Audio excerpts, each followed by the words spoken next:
Hello and welcome to STEM with Mr. N, where every week I perform different demonstrations and explain the science behind what we're seeing. Because it's Halloween this weekend, I'm going to explore the science behind fake blood and some glow-in-the-dark drinks. Let's check it out.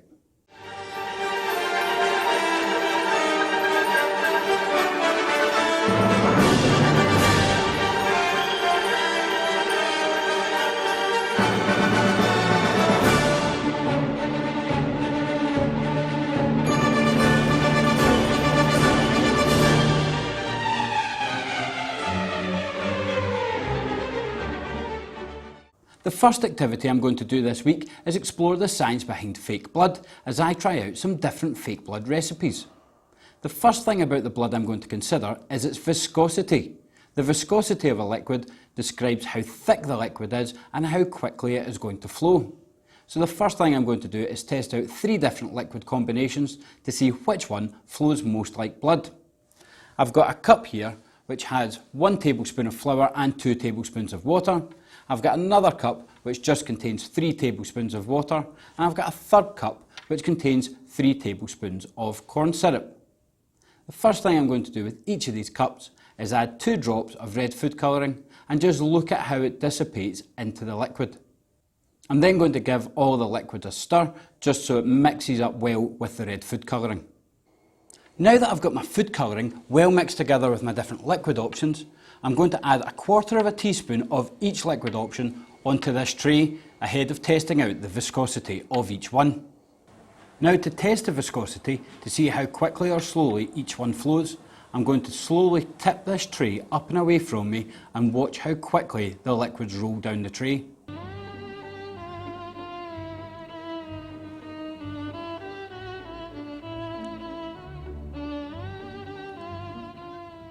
You'll notice that the water flows very quickly down the tray, much faster than blood would flow out of a wound. The flour is a bit slower going down the tray, but it doesn't look quite as thick as blood and it's quite pink. And the corn syrup is moving very slowly down the tray. It's a very thick liquid, but it does have more of a blood colour to it.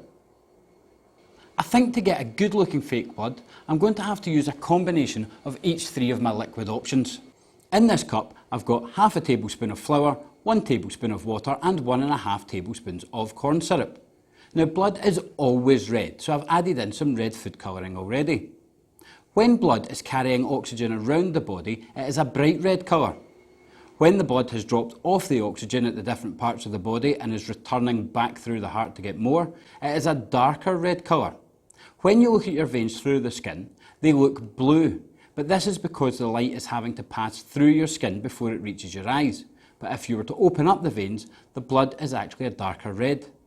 I'm going to put a small drop of blue food colouring onto my tray and mix it into my blood to give it a more realistic look. And then I'm going to test out its viscosity and run it down the tray, looking to see if it has a good, realistic blood colour.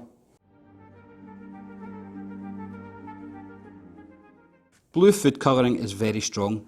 That's why I'm using a stick to mix up some blue food colouring and add it into my cup, because I don't want to add too much blue all at once.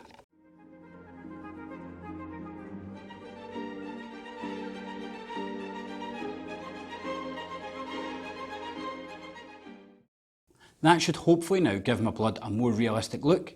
So again, I'm going to add 1/4 teaspoon of this liquid combination onto the tray, tip it up and see if it looks like good fake blood.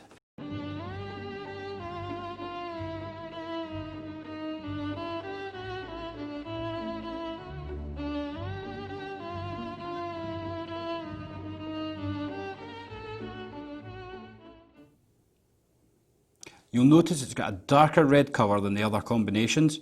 It leaves a trail behind it when it flows and it's got quite a good speed to it. I think that is quite a successful fake blood. You can test out different things to do with your recipe at home. Add more red or blue food colouring. You can even add some chocolate syrup to give it a bit of a darker tint. Just be careful and don't add too much all at once or you'll end up with very dark, unrealistic looking blood. The next demonstration I'm going to look at is glow-in-the-dark drinks. Now you might notice on a dark morning or dark night, a cyclist going along with a yellow high-vis jacket on, and the jacket seems to be glowing brighter than anything round about, even though there's not a lot of light. This is because the jacket is absorbing UV light, which is a type of light we cannot see.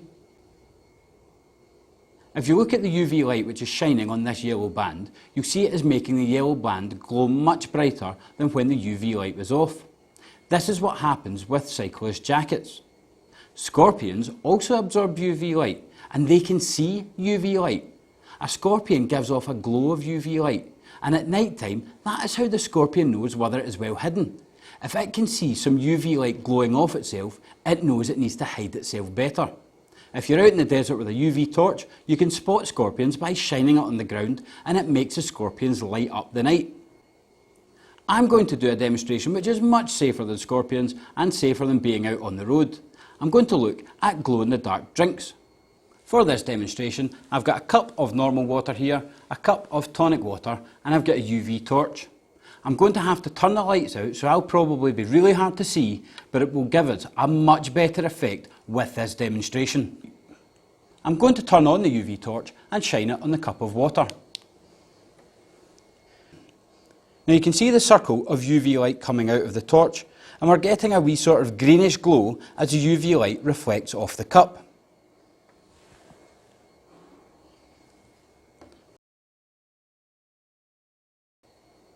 Now what I'm going to do is shine the UV torch onto a cup filled with normal tonic water you can buy in the shops, and watch what happens.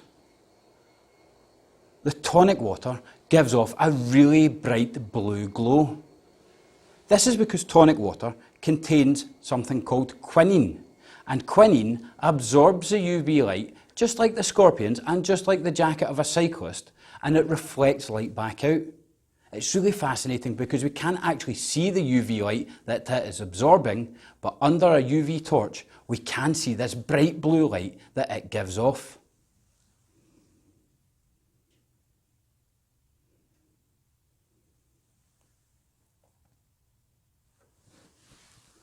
To make this demonstration look even more fascinating, here is the water and the tonic water side by side under the UV light. And you can see how bright the tonic water glows. It's actually lighting up a lot of the table.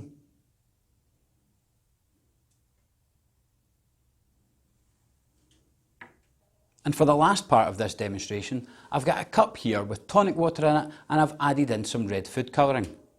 And when I shine the UV torch onto the cup with the red food colouring and tonic water, you'll see that it still gives off a bit of a glow. You can actually see my original tonic water glowing over here to the side as well. Now I'm having to shine the torch onto the front, because when I shine it from behind, although it's glowing to me, the glow I don't think is passing through and out the other side. So if I turn the torch around here to the front, you should be able to see the glow still coming through the red food colouring. So if you want to give yourselves a glow-in-the-dark drink at Halloween time, get some tonic water and test out different mixtures and see which ones glow under a UV light and which ones don't glow quite so much. Well, that's almost all for this week, but before I go, I want to answer a question that a couple of fans asked over on the STEM with Mr N Facebook page. They asked why, when you're ducking for apples, do apples float in water, despite apples feeling heavy and as if they should sink? Well, for an item to be able to float on water, it just needs to be less dense than the water, or any liquid that it is floating in.